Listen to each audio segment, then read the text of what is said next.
आज मैं इस बुद्ध विहार पर खड़ा हूँ। इसका नाम है डॉक्टर अंबेडकर बुद्ध विहार, नंगला रती लाइन पर टूंडला, जहाँ पर प्रत्येक रविवार को बुद्ध धम्म संघ की वंदना, धम्म पद का वाचन और वक्ताओं द्वारा अभिवादन और उद्बोधन के माध्यम से लोगों को जागरूक करने का काम किया जाता है। 10 मिनट के लिए आनापानसती, जो भगवान बुद्ध की शिक्षा है, उस पर आधारित आनापानसती से लेकर विपश्यना में उतरने की जो विद्या सिखाई जाती है, आज हम आपको लेकर चल रहे हैं इस बुद्ध विहार के अंदर, जहां पर आज हमारे बीच में बाहर से भी कुछ साथी लोग आए हैं और उन्होंने किस तरह से यहाँ पर ज्ञान प्राप्त किया है, किस तरह की शिक्षा प्राप्त की है, ये सब जानने के लिए हमें इस बुद्ध विहार के अंदर तीन विभूतियों से सुशोभित भगवान अरहत तथागत सम्यक संबुद्ध की ध्यान मुद्रित अवस्था में यहाँ प्रतिमाएं लगी हुई हैं, जो एक आकर्षण का केंद्र है, जहाँ पर सभी उपासक और उपासिकाएं आकर नियमित सामूहिक वंदना करते हैं।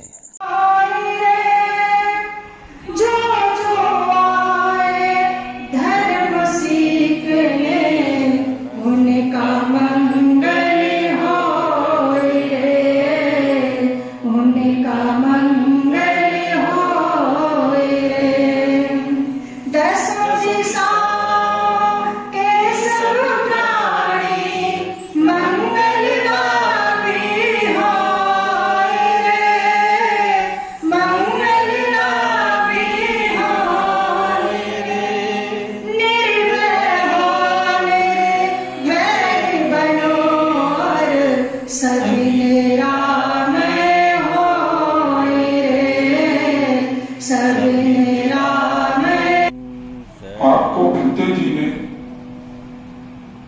आनापानसती कराया। ये विपश्यना का पहला द्वार है। विपश्यना को भी दूर है। अभी आनापानसती का मतलब ये होता है कि जो हमारी सांस आ रही है उसको हम आना कहते हैं, और जो श्वास जा रही है उसको आना पाना कहते हैं, जाना।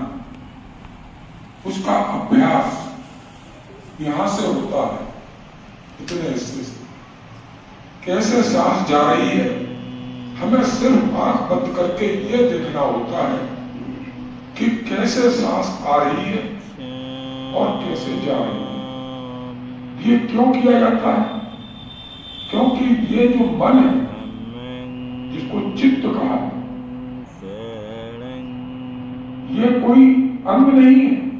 जैसे लीवर, किडनी, हार्ट, ये अंग है, मगर जो हमारा मस्तिष्क है, मन मस्तिष्क, ये मस्तिष्क जो होता है उसी को मन कहा, उसी को चित्त कहा। तो ये चलायमान, ये इतना चलायमान है कि तुरंत यहाँ और तुरंत जो है कहीं और जगह, हर वक्त ये भागता रहता। ये जंगली भैंसा है, इधर से घेरोगे उधर भाग जाएगा, उधर से घेरोगे इधर भाग जाएगा। इसके लिए भगवान तथागत ने ये जो विद्या दी है, इसको विपश्यना कहा। इसके भारत में 84 केंद्र खुले हुए हैं। उस 84 केंद्रों में विपश्यना का अभ्यास कराया जाता है। 10 दिन का शिविर लगता है। वहां कोई पैसा नहीं लगता। आपको खाना मिलेगा, कमरा मिलेगा, साफ सुथरे कमरे मिलेंगे, लैट्रिन बाथरूम, एक कमरा एक ही आदमी को मिलेगा, उसमें लैट्रिन बाथरूम भी होता है, सफेद चद्दर बिछी होती है, गंदी हो जाए बदलवा, खाना सुबह नाश्ता मिलता है। भारत में जितने भी डिश है नाश्ते के, वो सब वहां उपलब्ध होंगे। जहां पर बहस होता है वहां दक्षिणी के लोग भी आते हैं। साउथ के एजुकेशन हॉल में जाएंगे तो 3 दिन तक भंते जी ने आपको बताया 3.5 दिन तक आनापानसती ही करना पड़ता है, क्योंकि आनापानसती से ही इस मन को, इस चित्त को आप कंट्रोल कर सकते हैं, बाकी कोई रास्ता नहीं। जब आप इसको करेंगे 3.5 दिन तक तो ये फिर धीमे, पहले तो भटकाएगा आपको, भागेगा, खूब भागता है, अभी भागा होगा आपने 10 मिनट के अंदर देखा होगा, बड़ी मुश्किल से यहाँ टिका होगा, नहीं टिकता नहीं। और 3.5 दिन अभ्यास इसीलिए कराया जाता है। जब लंच होता है तो लंच में आपको सभी जो भारत में डिश है खाना वो सभी मौजूद होंगे। अगर आप पेट भर के खाना खाएंगे तो आपको सुस्ती आएगी, आपको ध्यान लगाने में परेशानी होगी, फिर आप सोएंगे। इसलिए खाना शाम को नहीं देते हैं। और हमारे जो बंदे बैठे हुए हैं, हमारे जो धर्म गुरु बैठे हुए हैं, ये भी लोग शाम को खाना नहीं खाते हैं। ऐसा बौद्ध धर्म में कहा गया है। और क्यों कहा गया है कि खाना खाओगे पेड़ के तो नींद फिर ध्यान लगेगा ही। तो हमारे बनते लोग जो है इसका पालन करते हैं, शाम को खाना नहीं खाते हैं, ये 12 बजे तक ही खाना खाते हैं। बनते जी आपका टाइम हो रहा है, अगर आप जाना चाहें तो जा सकते हैं। और स्वादिष्ट भोजन होता है, बहुत अच्छा होता है। 10 दिन तक आप वहां रहेंगे, खाना खाएंगे, सब कुछ करेंगे। जब आप 10वें दिन वहां से आपकी छुट्टी होगी तो आपको कोई ये नहीं कहेगा कि आप 10 दिन रहे तो आप इतना दीजिए या उतना दीजिए, नहीं। जो आपकी मर्जी हो, 500 रुपए देंगे तो 500 लेंगे, ये कोई कहने वाला नहीं है। आपको 500 रुपए तो 500 रुपए दे। मगर एक बार अगर आपको जीवन में पहले तो पहुंच जाते थे तो वो लोग ले लेते थे। 84 विपसना केंद्र आपका जयपुर में, पलवल में, आपका जो है चंडीगढ़ में, इधर कानपुर में, लखनऊ में, कलकत्ता में, यानी मैंने 84 केंद्र हैं जो इस विपसना को सिखाते हैं।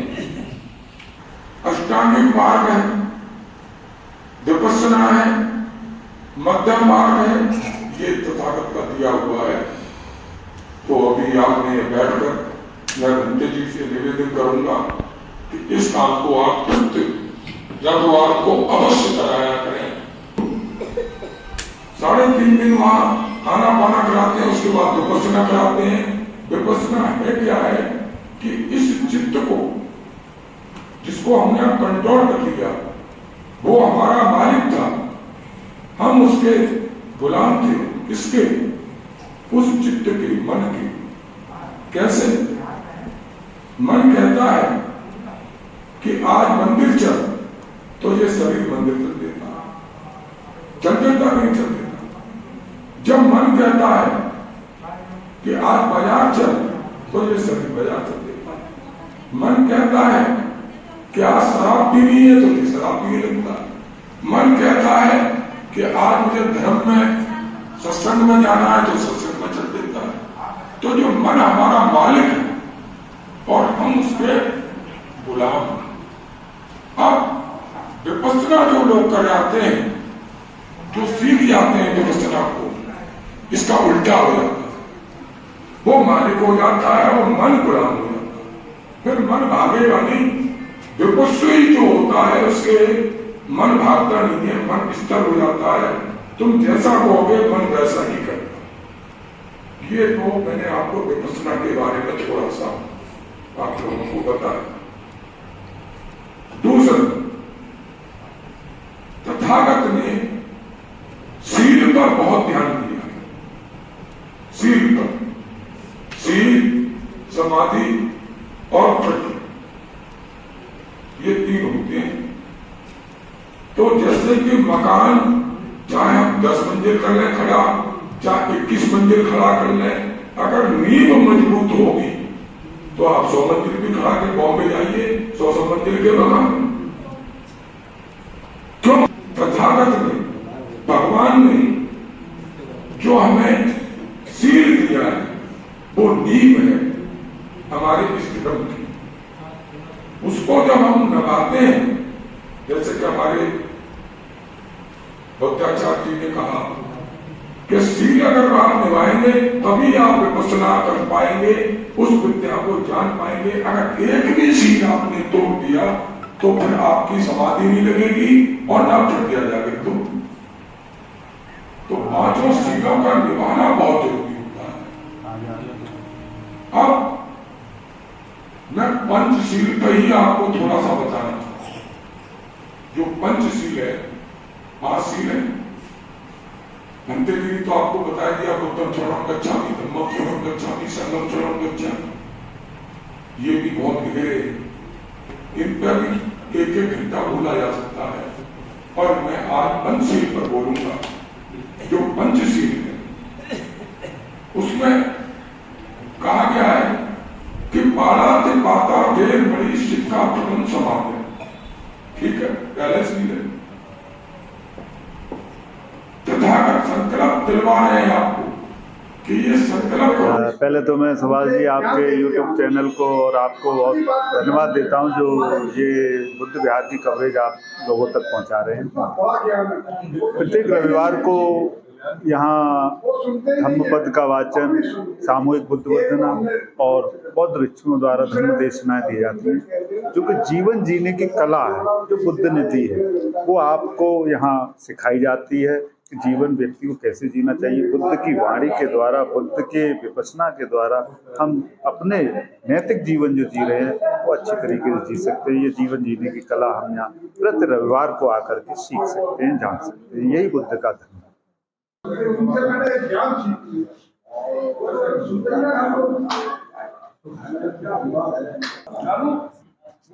नरारती बुद्ध विहार से बोल रहे हैं, मंत्री दर्शन दीप। जो भगवान बुद्ध ने पूरे विश्व को एक सुख शांति के लिए जीने का जो मार्ग दिया है, जो हम अनंत अधर्मों में भिड़े रहते हैं, उस सब चीज़ को नहीं समझ पाए बुद्ध की बात को, तो यहाँ लोगों को हर इतवार को जो है बुलाते हैं और उनको ध्यान पर बैठालते हैं। जो पहली आनापानसती है उसके संबंध में लोगों को बताते हैं और विद्या को सीखने के लिए हम प्रेरित कर रहे हैं, जिससे वो लोग जो हैं रोग से मुक्त हों और एक भाईचारा बढ़े देश के अंदर, लोगों में अच्छे विचार जाएं, अच्छी बातें, ऐसा हमारा सबका उद्देश्य है। बुद्ध की शिक्षा में, एक एक शिक्षा में, एक एक सार में वो रहस्य छुपा हुआ है जो हर कोई अगर जान ले तो उसका जीवन कल्याण हो सकता है। बाबा साहब डॉक्टर अंबेडकर की जो भारत को बौद्ध बनाने का सपना था, उसको साकार करने के लिए हमें एकजुट होना पड़ेगा, हमें एक साथ आना पड़ेगा और हमें बुद्ध की शिक्षा को प्राप्त करना। बुद्ध की जो वाणी है वो मानव कल्याण के लिए ही है, और बुद्ध के जाने के बाद जो उनके ग्रंथ हैं उनमें विश्व का पूरा ज्ञान भरा पड़ा हुआ है, मगर लोग उस ज्ञान को नहीं पढ़ते हैं। तो भंते लोग, बौद्ध भिक्षु और विद्वान लोग उनकी वाणी को बुद्ध विहार के द्वारा जन जन तक पहुंचाते हैं। ये उनका कर्तव्य है और उनका धर्म है कि भगवान बुद्ध की वाणी घर घर जन जन तक जाए और उसका लाभ मिले। ये संदेश बुद्ध विहार से ही दिया जा सकता है, अन्यथा और कहीं से नहीं मिलता।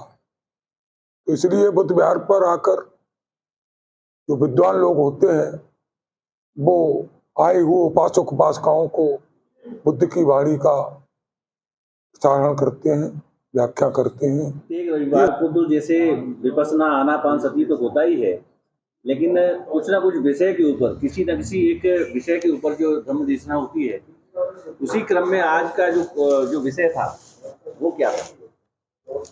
आज का विषय पंचशील था, क्योंकि धर्म का पूरा आधार पंचशील है। जो व्यक्ति पंचशील को समझ लेगा और अपने जीवन में धारण कर लेगा, उसका कल्याण तो होती है। समाधि जभी लगेगी जब कोई व्यक्ति, कोई उपासक या उपासका पंचशील को धारण करके पूर्ण रूप से निभाएगा तो समाधि का हकदार बन जाता है और समाधि लगेगी। अगर वो पंचशीलों पर नहीं चल पाता है तो समाधि भी नहीं लगेगी। जब समाधि नहीं लगेगी तो प्रज्ञा भी जागृत नहीं होगी।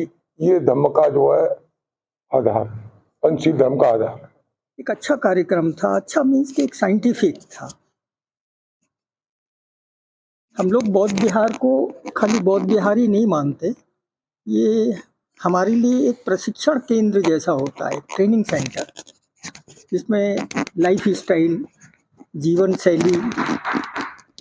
शैली पर ही ज़्यादा बात होती है। एक सोच डेवलप करने पे ज़्यादा बात होती है कि हाउ टू डेवलप योर, एक अपनी थिंकिंग को, एक अच्छी सोच को कैसे डेवलप करें, एक साइंटिफिक सोच बने, वैज्ञानिक जीवन पद्धति बने, है उसमें कुछ अवैज्ञानिक कुछ भी न रहे, उसी पे आधारित थी। विपश्यना की बात हुई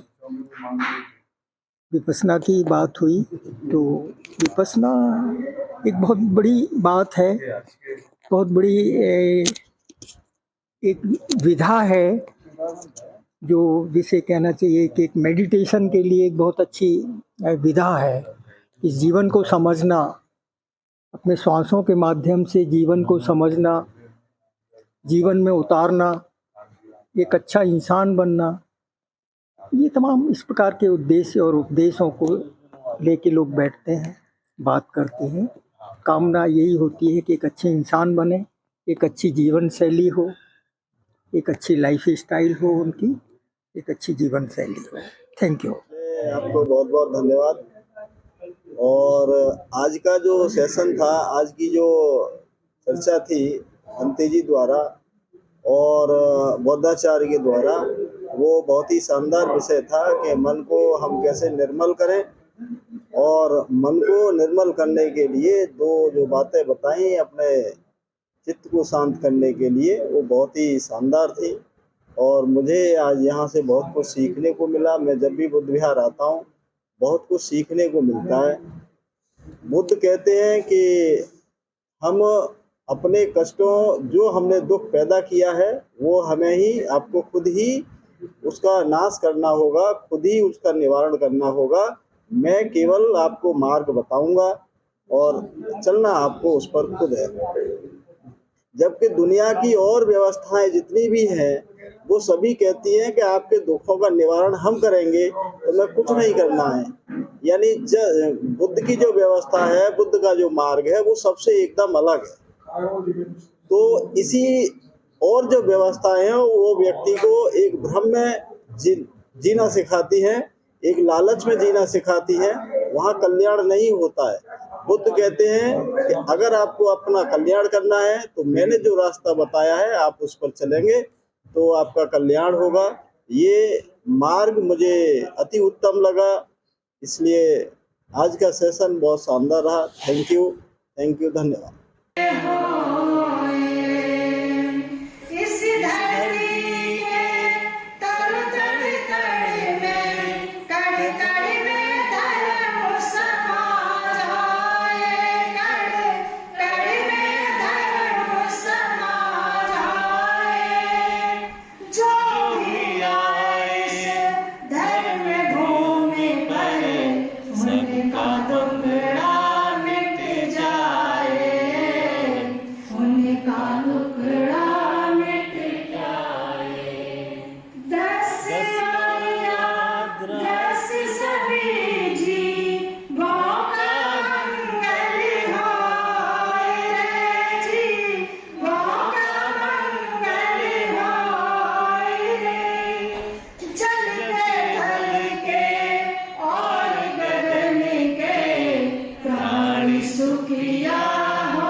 जन मंगल जन जन